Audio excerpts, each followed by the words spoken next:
You want to tell me Greg Anthony was in control? You want to tell me a guy in street clothes, comes off there? Now, you listen to me. You're not going to bully this show out here. You're not going to bully this show. Bill Frieder, point blank, do you believe in any way, shape, or form your program is involved in any kind of fix? Blowouts, close games. They lose and lose and lose. 76 yards by Steve Bono. Now watch the little play fake here. You see the actual float of the ball there, and no, but there goes, you got Gump, you got Bono, you got Gump, you got Bono, Gump. I feel like I'm in the movie Groundhog Day, and I get stuck in the same Cardinals opener.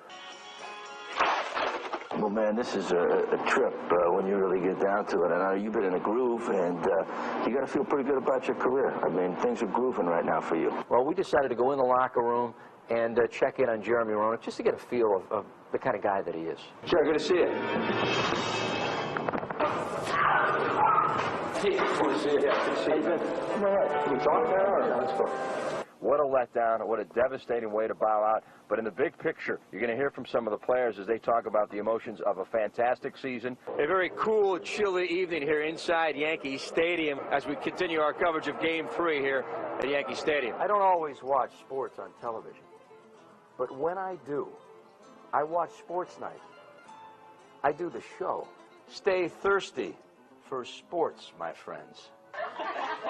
They're saying the best is yet to come. Frank, what do you say, huh?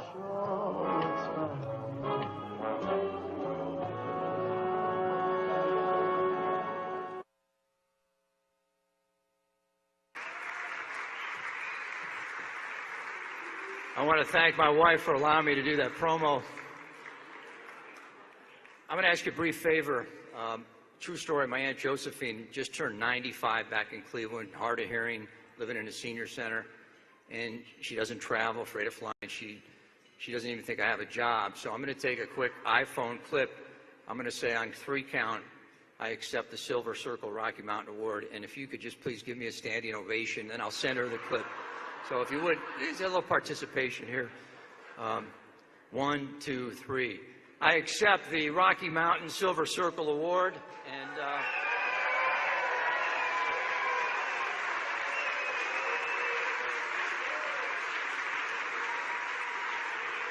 thank you. Please be seated. It's a really cheap way to get a standing ovation, isn't it? I want to start, this is funny because I think Neil Wolf would laugh at this, because in the 23 years I've been at Channel 10, I don't really use a script, it's true, but I got to get this one right. Back in the early 80s, I got out of college and the Student Loan Association was chasing me down for unpaid loans. I'm living in my Aunt Jean's extra room and on a house on the west side of Cleveland. I'm driving down West 117th Street with my best buddy, Tommy, a Vietnam vet. I'm riding passenger seat. We're in a 65 Ford Fairlane. The suspension on left side so bad that you can only turn right. So if you wanted to get to Tommy's house, you had to go right, and then up the street. My life was resembled something out of the movie Planes, Trains, and Automobiles. So it's been quite a ride. As some of the guys I cover say, Todd Walsh was my brother from another mother. He was a fabulous producer at the KTAR years, along with Mitch Otto. Todd was and is a phenomenal talent. And without his hard work and effort and Mitch Otto, I wouldn't have made those early years. Tom Dolan comes rolling in '93 and offers me a chance to come over and do something different. And let me tell you what the scouting report read on LaCava. Doesn't dress well, face for radio, spaghetti sauce on his dress shirt, sports coat so hideous Ron Burgundy suits would look good. True. I wasn't even sure where the VOSOT actually was. Still don't know. MCU sounded like a hospital floor to me, and I still can't run my phone voicemail. So if you tried to call me back the last 23 years, I apologize. And then Freddie DeLuca, Clark Frederick, and Neil Wolf came along. Neil Wolf, if he decided to, could probably run ESPN. He's that talented. I look at the people that made this happen, and this, what you see here, isn't my award.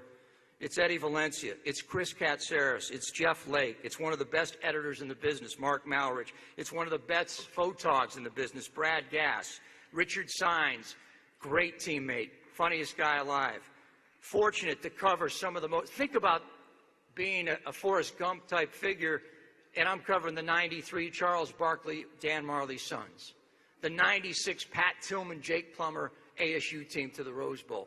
The 2001 remarkable World Series. And I can't begin to tell you, you spend so much time at work, and you guys know this.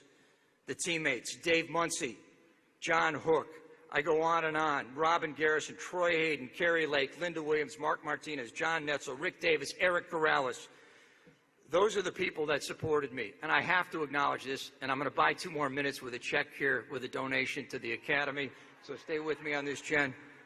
Mentors along the way, the late, great Cotton Fitzsimmons, Jerry Colangelo, Ron Wolfley, Larry Centers, Kent Graham, Clark Higgins, Lorenzo Alexander, Luis Gonzalez, Dan Marley, Connie Hawkins. Who would agree to do a leisure suit and an afro? You saw the piece with Hawk.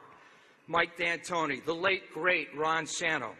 Having a chance to get to know the late, great Heather Farr, Pat Tillman, Neil Walk.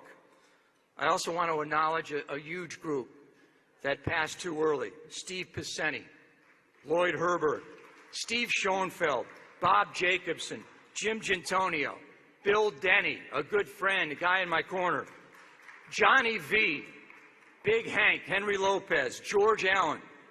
Those are the people that were a big part of the last 25 years. Sorry if I'm going over. I got to get this right. On the personal side, you have to have a loving, supportive wife. I can't tell you how many times. Jill, I'm running out to the game on a Friday night. Got to get a story. Got to cover a game. Jill has been a phenomenal, loving, supportive wife. Love all you do for me. I wasn't an easy person to reel in. When she came over and we started dating, she goes, "Where's your furniture?" I said, "It's on order." I'm a minimalist, but she's given me a home and great love and care, and I'm forever indebted to her. And by the way, her goal, one of the interesting things she'd like to do, she would like to streak at Wimbledon. So if she streaks in the ballroom tonight, don't be alarmed. It's just a little thing. I'm serious about that. The treasures of my life, my pseudo son and daughter, Ian and Natalie, my sister Sandy, great support. But I got to tell you, there's 2 people missing tonight. And my dad, who passed away 15 years ago, he was, and this is true, I'm not exaggerating, he was once called the greatest salesman in the world by Roger Penske. He held 2 master's degrees, was the youngest car dealer in America, Korean War vet, an inventor, a college professor, a concert promoter, an advertising executive, and that's just 10% of his life. Taught me to dream big. My mom, listen carefully to this, she went from driving the school bus to becoming Pennsylvania's first special ed teacher to then becoming an experimental cancer patient at the National Institute of Health. Diagnosed when I was 15, passed away when I was 20. Of all the athletes I've ever covered, not one was as brave or as courageous in her fight against breast cancer than my mom. So I was obligated to try to do something, and this maybe is something. I want to thank each and every one of you. If I forgot you along the way, this has been a great ride. Like I said, remember that 65 Ford Fairlane. It's true when you're thinking about how you're going to get there. But thank you for so many great people along the way. I'll add another couple of minutes on the donation. Jen, you've been fabulous. Thank you. Dave Muncy for the nomination. You know, I always believed in one thing. Eliminate the ego, work hard, have fun. You work in television. Thank you.